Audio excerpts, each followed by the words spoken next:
사용하지 않는데 버리지 못하는 물건들로 둘러싸여 있나요? 나는 그렇게 생각하지도 않고 그렇게 행동하지도 않으니까 괜찮아 라며 스스로 위안하는 사람이 있을 수도 있겠다. 하지만 인생의 매몰 비용은 일뿐만 아니라 일상생활의 다양한 상황에도 숨어 있다. 구매한 뒤 거의 사용하지 않고 내버려둔 물건을 떠올려 보라. 처음 물건을 사고 난 직후에 잠깐 써보고 그 이후에는 전혀 사용하지 않는 물건도 많다. 물건이라 함은 실제로 계속해서 사용해야 가치가 있고 생활에 도움을 주는 것인데 그러한 물건은 구매한 당시의 만족감만으로 역할이 끝나버린 것이다. 몇 년 동안 입지 않은 코트, 거의 사용하지 않아 새 것이나 마찬가지인 전자제품, 책장에 꽂혀있기만 한 책 등 우리 주변에 이러한 물건은 셀 수 없이 많다. 조금이라도 활용했고 그 물건으로 인해 삶이 더 나아졌으면 상관없다. 하지만 사놓고 사용하지 않은 자격증 교재나 다이어트 기구 등 성공하지 못했던 과거의 기억이 가득 담겨있는 물건은 전형적인 매몰 비용이다. 인간은 희한하게도 그렇게 부정적인 감정을 떠올리게 하는 물건일수록 더 버리기 힘들어한다. 여러 이유가 있겠지만 그런 물건이 자신을 성장시키거나 편리하게 만드는 도구라고 여기기 때문이다. 이 교재로 영어 실력을 키울 거야, 다이어트 기구로 건강해질 거야 라고 생각하며 변화한 자신의 모습을 상상해보는 것도 좋다. 하지만 이들은 어디까지나 도구에 불과하다. 결국에는 그런 도구를 사용해 자기 자신이 바뀌어야 한다. 하지만 사람들은 그런 도구에 자기 생각이나 이상적이라고 여기는 자신의 모습을 투영시킨다. 그 때문에 계획대로 성공하지 못했음에도 그 도구를 보며 계속 그 모습을 그리게 되는 것이다. 그러다 결국 마치 무거운 짐이라도 짊어진 것처럼 지금까지의 인생 속에 매몰돼 버리고 만다. 그렇다고 사용하지 않는 물건을 모두 버리라는 의미는 아니다. 보기만 해도 즐거워지고 그것이 존재하는 것만으로도 설레거나 행복한 마음이 드는 물건도 있을 수 있다. 가끔 꺼내보면 마음이 편안해지는 물건도 있다. 그런 물건은 그냥 두어도 괜찮다. 반면 이거 비싸게 주고 산 건데 힘들게 돈 모아서 산 거니까 그냥 버리기는 아까워 와 같은 말을 하게 되는 물건이라면 버려야 한다. 아쉽다면 사진을 찍어서 추억으로 남기는 방법도 있다. 이렇게 말하고 있는 나 역시 과거에는 물건을 버리지 못하는 사람이었다. 특히 업무 특성상 새로운 디지털 기기에 정통해야 했기 때문에 새로 나오는 제품은 웬만하면 구매하곤 했다. 그런데 모두가 알다시피 디지털 기기는 끊임없이 새로운 제품이 쏟아져 나온다. 게다가 디지털 기기는 하루아침에 못 쓰게 되는 물건이 아니라 새로운 물건이 나오면서 서서히 시대에 뒤처지는 것이다. 이렇게 최신이 아닌 제품이 조금씩 불편해지긴 하지만 사용하는 데에는 전혀 문제가 없다. 게다가 나의 경우 디지털 기기를 구매하는 이유가 가장 최신의 것을 사용하는 경험에 있었기 때문에 예전 제품을 사용하는 의미가 없었다. 그럼에도 고장이 나지도 않은 멀쩡한 기기를 버리기 아깝다. 어딘가 활용할 만한 곳이 있을 거야 라는 생각에 이러지도 저러지도 못하고 계속 방치해두곤 했다. 바로 이것이 명백한 나의 매물 비용이었다. 이 비용이 늘어난다고 해서 업무의 질이나 효율이 떨어지는 것은 아니다. 하지만 집안에 사용하지 않는 디지털 기기가 쌓여가는 상황은 심리적으로 무거운 짐이었다. 그러다 최근에 이런 매몰 비용을 없앨 수 있었다. 한 번에 모두 버리는 것은 내키지 않아 사람들에게 경매로 내놓기 시작한 것이다. 내가 운영하는 온라인 사이트에서 경매 방식으로 판매를 시작했다. 가지고 있던 IT 기기를 20개 정도 내놓았고 판매 수익은 전액 기부했다.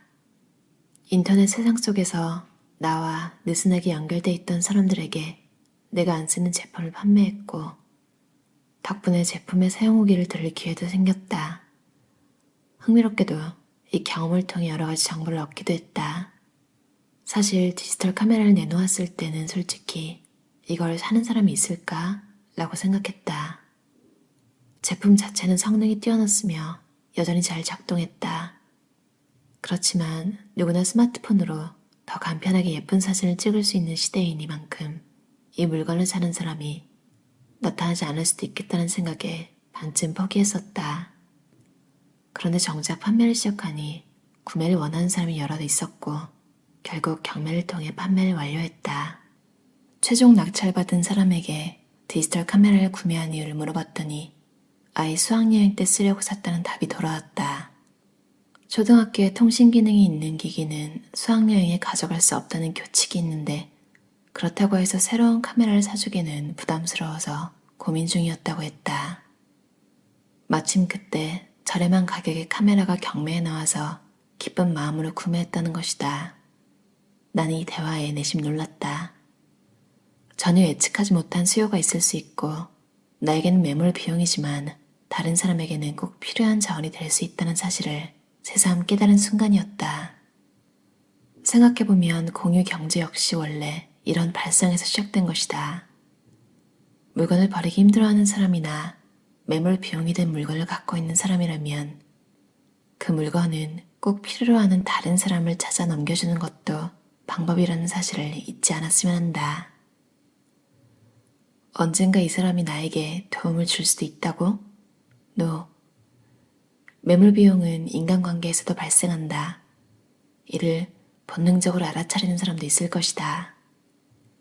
우선 사람이 아니라 그 사람의 배경이나 타이틀에 더 관심이 가는 인간관계는 솔직히 말해서 정리해도 상관없다. 비즈니스를 할 때 배경이나 타이틀 때문에 만나는 사람들도 종종 있다. 뭐뭐 그룹 본사에서 일하네? 저 사람 본부장이니까 이 사람 알아두면 영업 실적에 도움이 될지도 몰라 하면서 업무상 도움이 될 것이라는 생각으로 유지하는 인간관계가 꽤 많다. 그 정도는 괜찮지 않아? 일로 만나는 사람 모두랑 친해지는 것도 아니고 업무상 인간관계는 다 그런 거 아니야? 라고 생각하는 사람도 있을 수 있다. 이는 아니란 생각이다. 인생에서 무엇보다 중요한 자원인 시간을 좋아하지도 않는 사람을 위해 쓰고 있는 것이기 때문이다. 이 손실은 측정이 불가능할 정도다. 지금 하는 업무를 위해 챙겨야 하는 인간관계도 당연히 있다. 결정권이 있는 사람과 좋은 관계를 유지하는 편이 업무에 도움이 될 때도 있다. 하지만 지금 하는 프로젝트가 끝나면 또 다른 일이 시작된다. 그리고 다음 업무를 할 때는 또 다른 분야의 사람들과 관계를 맺는다. 항상 같은 사람과 함께 일하는 직무라면 상사나 거래처 등 결정권을 가진 사람이 늘 가까이 있기 때문에 더 휘둘리기 쉽다. 그럼에도 내가 하고 싶은 말은 일이라서 어쩔 수 없다고 단념하는 사이에 스스로를 위해 쓸 수 있는 소중한 시간이 계속해서 조금씩 줄어들고 있다는 것이다. 자신의 자원을 스스로 지켜야 하는 이유는 배경 때문에 만나는 인간관계란 과감하게 끊어내지 않으면 언제까지나 계속 이어지기 때문이다. 주로 그때 도움을 많이 받아서 좋은 고객이니까 라는 말로 설명되는 관계가 그렇다. 결국 그러한 관계는 자신도 모르는 사이에 매몰 비용이 돼버린다. 나 역시 영업 업무를 하며 다양한 사람들을 만났다. 그리고 그 중에는 자신이 영업 대상이라는 점에 우월감을 느끼는 사람도 있었다. 그 사람들도 분명 입사 초기부터 그렇진 않았을 것이다. 자신에게 주어진 기호가 자신의 진짜 모습이라고 착각하며 생활하다 보니 정말로 기호가 되어버린 상황이다. 바로 지금이 그런 인간관계를 끝낼 절호의 기회다. 원격 근무가 자리 잡았고 생활 속 거리두기를 하는 상황이기 때문에 지금까지 당연하게 여겼던 술자리나 회식이 많이 줄었다. 힘들게 원하는 회사에 들어가서 알게 된 사람들이니까 빠지지 말아야지 하는 마음에 지금까지 즐겁지도 않은 술자리에 억지로 참석했는가? 이는 행복하지 않은 인간관계 속에 인생이 매몰된 상태다.